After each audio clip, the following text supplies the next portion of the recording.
THE VENTURERS by O. Henry. Let the story wreck itself on the spreading rails of the Non Sequitur Limited, if it will. First, you must take your seat in the observation car raison d'être for one moment.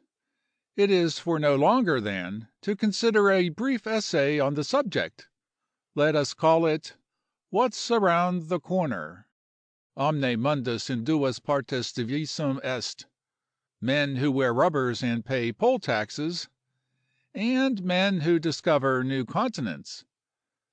There are no more continents to discover, but by the time overshoes are out of date, and the poll has developed into an income tax, the other half will be paralleling the canals of Mars with radium railways. Fortune, chance, and adventure are given as synonymous in the dictionaries. To the knowing, each has a different meaning. Fortune is a prize to be won. Adventure is the road to it. Chance is what may lurk in the shadows at the roadside. The face of fortune is radiant and alluring. That of adventure is flushed and heroic. The face of chance is the beautiful countenance, perfect because vague and dream-born, that we see in our teacups at breakfast while we growl over our chops and toast. The venturer is one who keeps his eye on the hedgerows and wayside groves and meadows while he travels the road to fortune. That is the difference between him and the adventurer. Eating the forbidden fruit was the best record ever made by a venturer. Trying to prove that it happened is the highest work of the adventuresome. To be either is disturbing to the cosmogony of creation. So, as bracket-sawed and city-directoried citizens, let us light our pipes, chide the children and the cat, arrange ourselves in the willow rocker under the flickering gas jet at the coolest window, and scan this little tale of two modern followers of chance. "Did you ever hear that story about the man from the West?" asked Billinger, in the little dark oak room to your left, as you penetrate the interior of the Powhatan Club. "Doubtless," said John Reginald Forster, rising and leaving the room. Forster got his straw hat (straws will be in and may be out again long before this is printed) from the check-room boy, and walked out of the air, as Hamlet says. Billinger was used to having his stories insulted, and would not mind. Forster was in his favorite mood, and wanted to go away from anywhere. A man, in order to get on good terms with himself, must have his opinions corroborated and his moods matched by someone else. I had written that "somebody," but an A.D.T. boy who once took a telegram from me pointed out that I could save money by using the compound word. This is a vice versa case. Forster's favorite mood was that of greatly desiring to be a follower of chance. He was a venturer by nature, but convention, birth, tradition, and the narrowing influences of the tribe of Manhattan had denied him full privilege. He had trodden all the main traveled thoroughfares and many of the side roads that are supposed to relieve the tedium of life, but none had sufficed. The reason was that he knew what was to be found at the end of every street.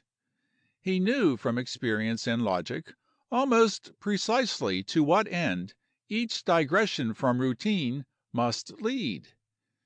He found a depressing monotony in all the variations that the music of his sphere had grafted upon the tune of life. He had not learned that, although the world was made round, the circle has been squared, and that its true interest is to be in "what's around the corner."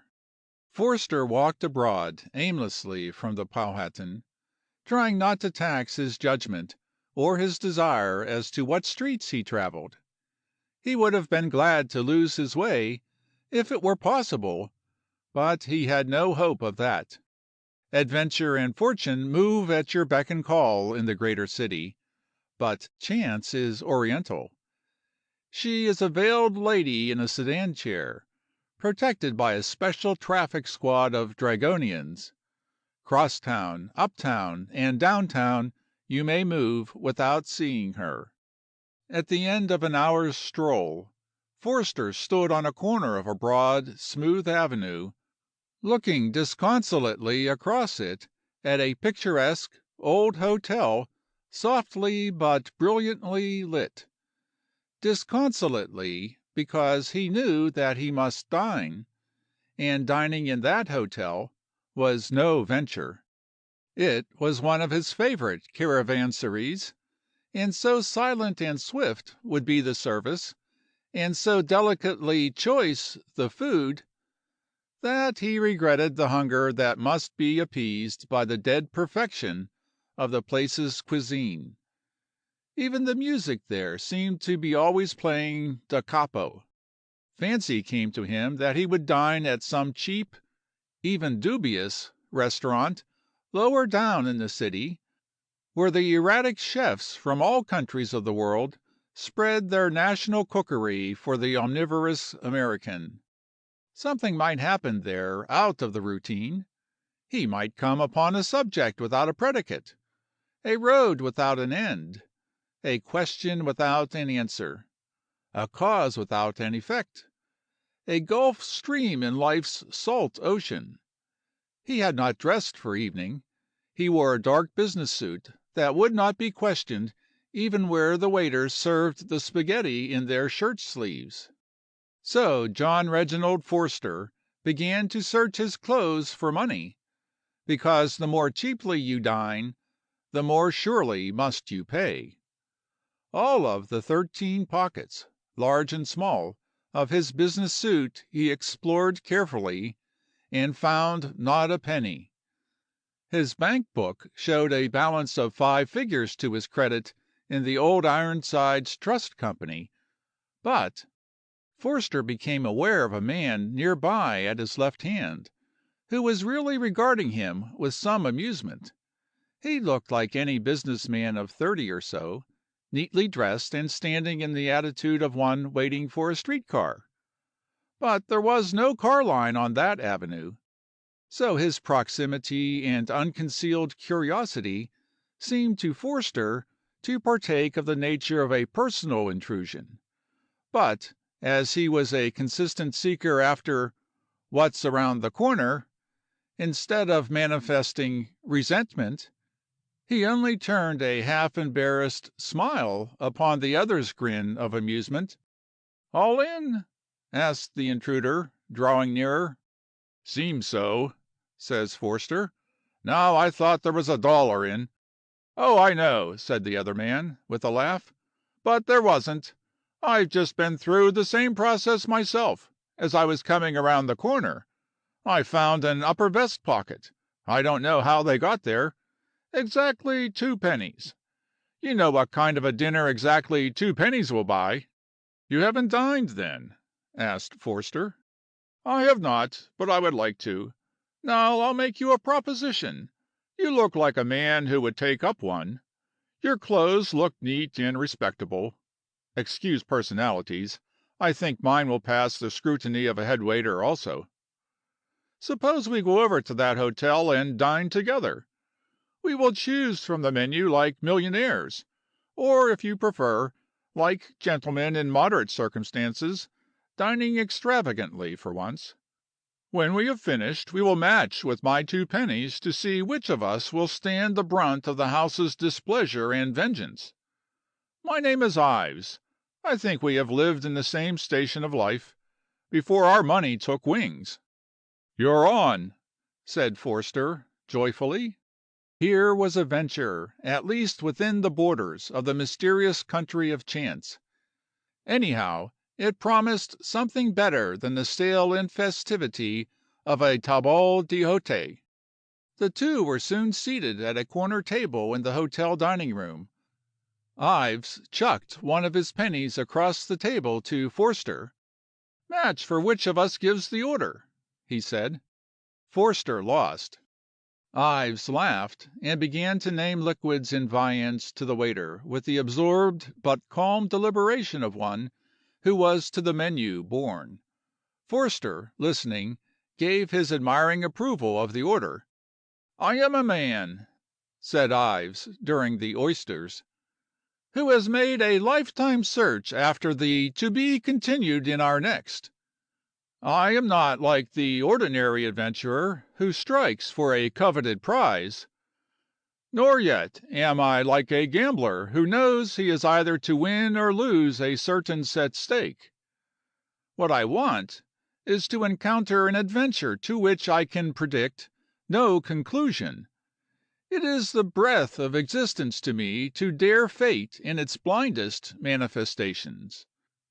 The world has come to run so much by rote and gravitation that you can enter upon hardly any footpath of chance in which you do not find signboards informing you of what you may expect at its end. I am like the clerk in the circumlocution office, who always complained bitterly when anyone came in to ask information. He wanted to know, you know, was the kick he made to his fellow clerks. Well, I don't want to know. I don't want to reason. I don't want to guess. I want to bet my hand without seeing it." "I understand," said Forster delightedly. "I've often wanted the way I feel put into words. You've done it. I want to take chances on what's coming.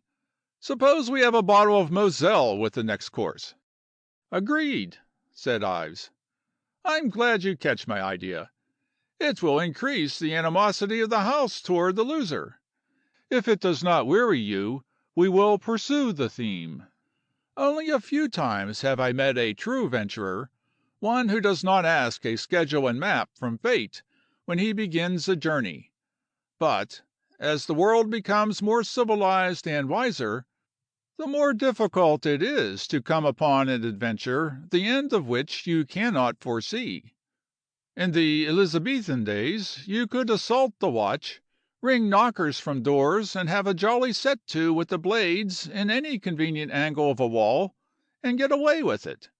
Nowadays, if you speak disrespectfully to a policeman, all that is left to the most romantic fancy is to conjecture in what particular police station he will land you."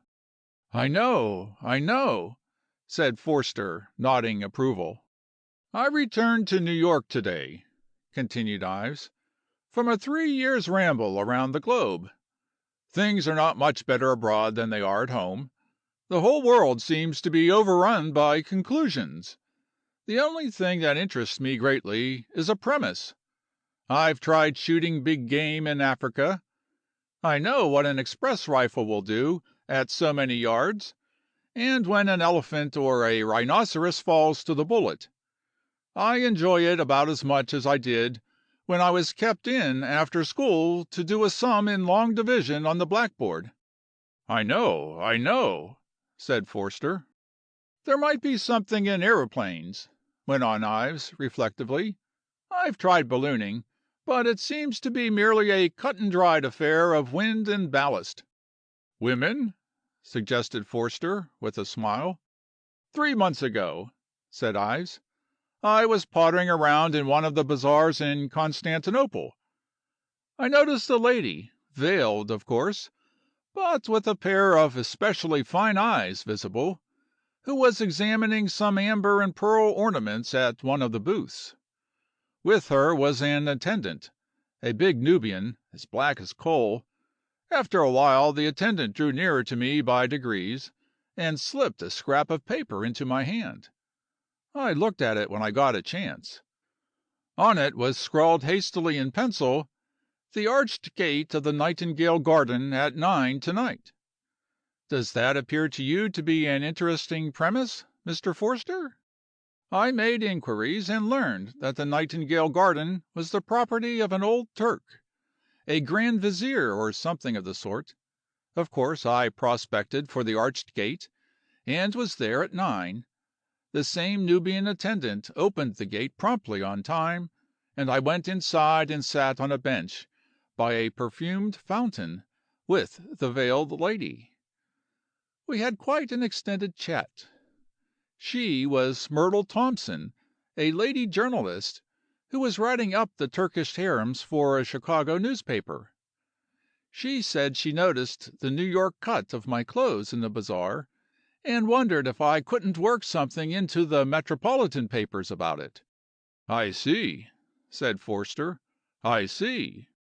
I've canoed through Canada," said Ives, "down many rapids and over many falls, but I didn't seem to get what I wanted out of it because I knew there were only two possible outcomes. I would either go to the bottom or arrive at the sea level. I've played all games at cards, but the mathematicians have spoiled that sport by computing the percentages. I've made acquaintances on trains, I've answered advertisements, I've rung strange doorbells, I've taken every chance that presented itself, but there has always been the conventional ending, the logical conclusion to the premise." "I know," repeated Forster. "I've felt it all, but I've had few chances to take my chance at chances. Is there any life so devoid of impossibilities as life in this city? There seems to be a myriad of opportunities for testing the undeterminable, but not one in 1,000 fails to land you where you expected it to stop. I wish the subways and streetcars disappointed one as seldom." "The sun has risen," said Ives, "on the Arabian Nights. There are no more caliphs. The fisherman's vase is turned to a vacuum bottle, warranted to keep any genie boiling or frozen for 48 hours. Life moves by rote. Science has killed adventure. There are no more opportunities such as Columbus and the man who ate the first oyster had. The only certain thing is that there is nothing uncertain." "Well," said Forster, "my experience has been the limited one of a city man. I haven't seen the world as you have, but it seems that we view it with the same opinion. But I tell you I am grateful for even this little venture of ours into the borders of the haphazard. There may be at least one breathless moment when the bill for the dinner is presented. Perhaps, after all, the pilgrims who traveled without scrip or purse found a keener taste to life than did the knights of the Round Table who rode abroad with a retinue and King Arthur's certified checks in the lining of their helmets. And now, if you've finished your coffee, suppose we match one of your insufficient coins for the impending blow of fate. What have I up?" "Heads," called Ives. "Heads it is," said Forster, lifting his hand. "I lose. We forgot to agree upon a plan for the winner to escape. I suggest that when the waiter comes you make a remark about telephoning to a friend. I will hold the fort in the dinner check long enough for you to get your hat and be off. I thank you for an evening out of the ordinary, Mr. Ives, and wish we might have others." "If my memory is not at fault," said Ives, laughing, "the nearest police station is in MacDougall Street. I have enjoyed the dinner too, let me assure you." Forster crooked his finger for the waiter. Victor, with a locomotive effort that seemed to owe more to pneumatics than to pedestrianism, glided to the table and laid the card, face downward, by the loser's cup. Forster took it up and added the figures with deliberate care. Ives leaned back comfortably in his chair. "Excuse me," said Forster, "but I thought you were going to ring Grimes about that theatre party for Thursday night. Had you forgotten about it?" "Oh," said Ives, settling himself more comfortably, "I can do that later on. Get me a glass of water, waiter." "Want to be in at the death, do you?" asked Forster. "I hope you don't object," said Ives pleadingly. "Never in my life have I seen a gentleman arrested in a public restaurant for swindling it out of a dinner." "All right," said Forster calmly. "You are entitled to see a Christian die in the arena as your post cafe." Victor came with the glass of water, and remained, with the disengaged air of an inexorable collector. Forster hesitated for 15 seconds, and then took a pencil from his pocket and scribbled his name on the dinner check. The waiter bowed and took it away. "The fact is," said Forster, with a little embarrassed laugh, "I doubt whether I'm what they call a game sport, which means the same as a soldier of fortune. I'll have to make a confession. I've been dining at this hotel 2 or 3 times a week for more than a year. I always sign my checks." And then, with a note of appreciation in his voice, "It was first rate of you to stay to see me through with it when you knew I had no money, and that you might be scooped in, too." "I guess I'll confess, too," said Ives, with a grin. "I own the hotel. I don't run it, of course, but I always keep a suite on the third floor for my use when I happen to stray into town." He called a waiter and said, "Is Mr. Gilmore still behind the desk? All right. Tell him that Mr. Ives is here, and ask him to have my rooms made ready and aired." "Another venture cut short by the inevitable," said Forster. "Is there a conundrum without an answer in the next number? But let's hold to our subject just for a minute or two, if you will. It isn't often that I meet a man who understands the flaws I pick in existence. I am engaged to be married a month from today." "I reserve comment," said Ives. "Right. I am going to add to the assertion. I am devotedly fond of the lady, but I can't decide whether to show up at the church or make a sneak for Alaska. It's the same idea, you know, that we were discussing. It does for a fellow as far as possibilities are concerned. Everybody knows the routine. You get a kiss flavored with Ceylon tea after breakfast. You go to the office. You come back home and dress for dinner. Theater twice a week. Bills. Moping around most evenings trying to make conversation. A little quarrel occasionally, maybe sometimes a big one, and a separation, or else a settling down into a middle-aged contentment, which is worst of all." "I know," said Ives, nodding wisely. "It's the dead certainty of the thing," went on Forster, "that keeps me in doubt. There'll never more be anything around the corner." "Nothing after the little church," said Ives. "I know." "Understand," said Forster, "that I am in no doubt as to my feelings toward the lady. I may say that I love her truly and deeply. But there is something in the current that runs through my veins that cries out against any form of the calculable. I do not know what I want, but I know that I want it. I'm talking like an idiot, I suppose, but I'm sure of what I mean." "I understand you," said Ives, with a slow smile. "Well, I think I will be going up to my rooms now. If you would dine with me here one evening soon, Mr. Forster, I'd be glad." "Thursday?" suggested Forster. "At 7, if it's convenient," answered Ives. "7 goes," assented Forster. At 8:30, Ives got into a cab, and was driven to a number in one of the correct West 70s. His card admitted him to the reception room of an old fashioned house into which the spirits of fortune, chance, and adventure had never dared to enter. On the walls were the Whistler etchings, the steel engravings by what's his name, the still life paintings of the grapes and garden truck, with the watermelon seed spilled on the table, as natural as life, and the grouse head. It was a household. There was even brass andirons.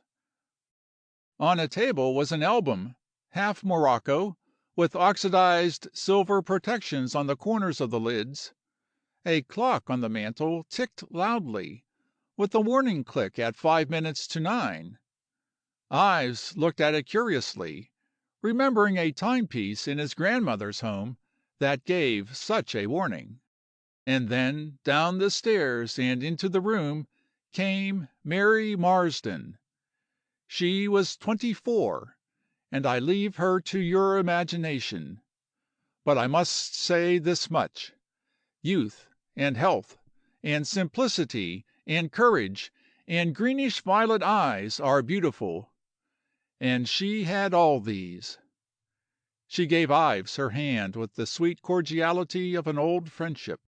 "You can't think what a pleasure it is," she said, "to have you drop in once every 3 years or so." For half an hour they talked. I confess that I cannot repeat the conversation. You will find it in books in the circulating library. When that part of it was over, Mary said: "And did you find what you wanted while you were abroad?" "What I wanted?" said Ives. "Yes. You know you were always queer. Even as a boy you wouldn't play marbles or baseball or any game with rules. You wanted to dive in water where you didn't know whether it was 10 inches or 10 feet deep. And when you grew up you were just the same. We've often talked about your peculiar ways." "I suppose I am incorrigible," said Ives.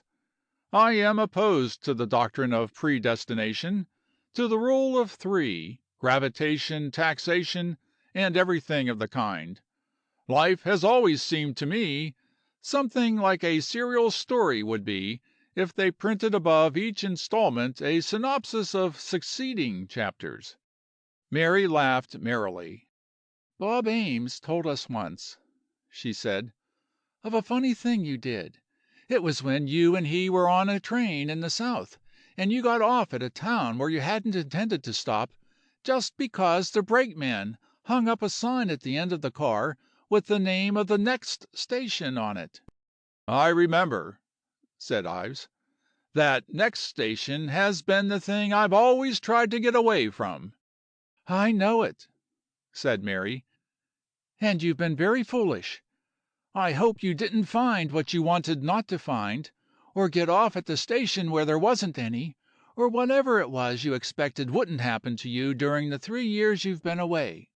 "There was something I wanted before I went away," said Ives. Mary looked in his eyes clearly, with a slight but perfectly sweet smile. "There was," she said. "You wanted me, and you could have had me, as you very well know."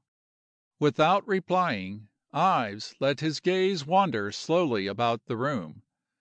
There had been no change in it since last he had been in it, 3 years before. He vividly recalled the thoughts that had been in his mind then. The contents of that room were as fixed, in their way, as the everlasting hills. No change would ever come there, except the inevitable ones wrought by time and decay. That silver-mounted album would occupy that corner of that table. Those pictures would hang on the walls. Those chairs be found in their same places every morn and noon and night, while the household hung together. The brass andirons were monuments to order and stability. Here and there were relics of 100 years ago, which were still living mementos, and would be for many years to come. One going from and coming back to that house would never need to forecast or doubt. He would find what he left, and leave what he found. The veiled lady, Chance, would never lift her hand to the knocker on the outer door. And before him sat the lady who belonged in the room. Cool and sweet and unchangeable she was. She offered no surprises. If one should pass his life with her, though she might grow white-haired and wrinkled, he would never perceive the change. 3 years he had been away from her, and she was still waiting for him, as established and constant as the house itself. He was sure that she had once cared for him. It was the knowledge that she would always do so that had driven him away. Thus his thoughts ran. "I am going to be married soon," said Mary. On the next Thursday afternoon, Forster came hurriedly to Ives' hotel. "Old man," said he, "we'll have to put that dinner off for a year or so. I'm going abroad. The steamer sails at 4.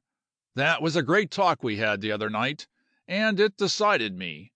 I'm going to knock around the world and get rid of that incubus that has been weighing on both you and me, the terrible dread of knowing what's going to happen. I've done one thing that hurts my conscience a little, but I know it's best for both of us. I've written to the lady to whom I was engaged and explained everything, told her plainly why I was leaving, that the monotony of matrimony would never do for me. Don't you think I was right?" "It is not for me to say," answered Ives. "Go ahead and shoot elephants if you think it will bring the element of chance into your life. We've got to decide these things for ourselves. But I tell you one thing, Forster, I've found the way. I've found out the biggest hazard in the world, a game of chance that never is concluded, a venture that may end in the highest heaven or the blackest pit. It will keep a man on edge until the clods fall on his coffin, because he will never know, not until his last day, and not then will he know. It is a voyage without a rudder or compass, and you must be captain and crew and keep watch, every day and night, yourself, with no one to relieve you. I have found the venture. Don't bother yourself about leaving Mary Marston, Forster. I married her yesterday at noon."